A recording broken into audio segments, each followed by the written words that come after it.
Good afternoon. I am Claire and kauban ho karon or may kasama ako si Ate Sara Dagan, my colleague here in our hospital, Persado Medical Hospital, and na ako a few questions regarding sa iyong personal life, about work, about what are her perceptions about life and others.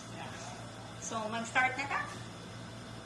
How are you or kumusta ka karon, Ate Sara? Sa ngayon, kung ako, kasi nag-fasting ako, happy ako dahil nakita ko yung pamilya ko.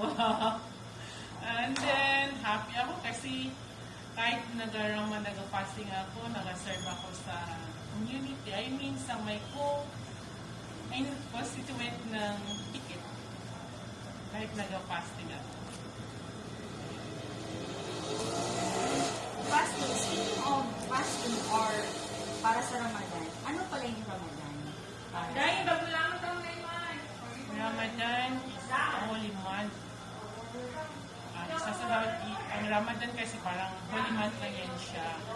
And then, during month of Ramadan, ang lahat ng Muslim, obligado sila na mag-fasting. So, when you say fasting, hindi lang siya yung hindi ka pwede kumain, hindi ka pwede uminom, or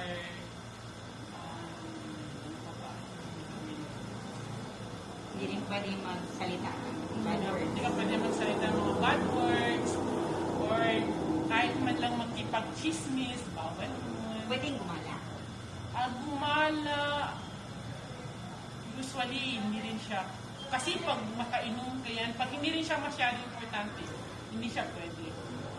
Kasi yun yung kwan nun, pag gumala ka, pwede ka makainom. So, yung fasting mo.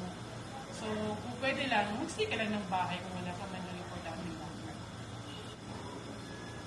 Meron ka bang mga regrets or pinagsisihan na hindi mo ginawa bago ang pandemya or yung old norm pa, walang mask, walang pwede kang pagala kahit saan, walang ganito na parang ayaw mo.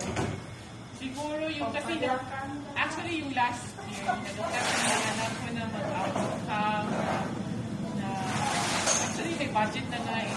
And then, yung passport ko na lang, kulang kasi hindi na rin. Parang ganun ba yung plano? Gusto ko dalhin yung anak na dalawa lang kami. Yun yung mga regrets ko na hindi ko nagawa. Kasi sa ngayon, napakahirap mag-travel. Napakahirap kahit magpunta ka man lang ng Manila. Sa ngayon, kasi isip ko na, kailangan mo ba? Kaswab. So, another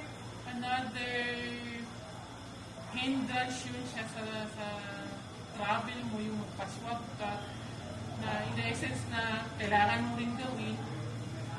Kasi nga, syempre, yung pandemic na yun. Tapos, yung cost pa ng swab, mahal din. So, another budget na naman yun siya. So, yun yung mga regrets ko na yung nagawa. Na sana ginawa ko nung time pa na maluwang. Yung nag-travel ka, Pareho tayo dyan. Sana gumala ako ng gumala. Napakahirap naman yun. Gumala.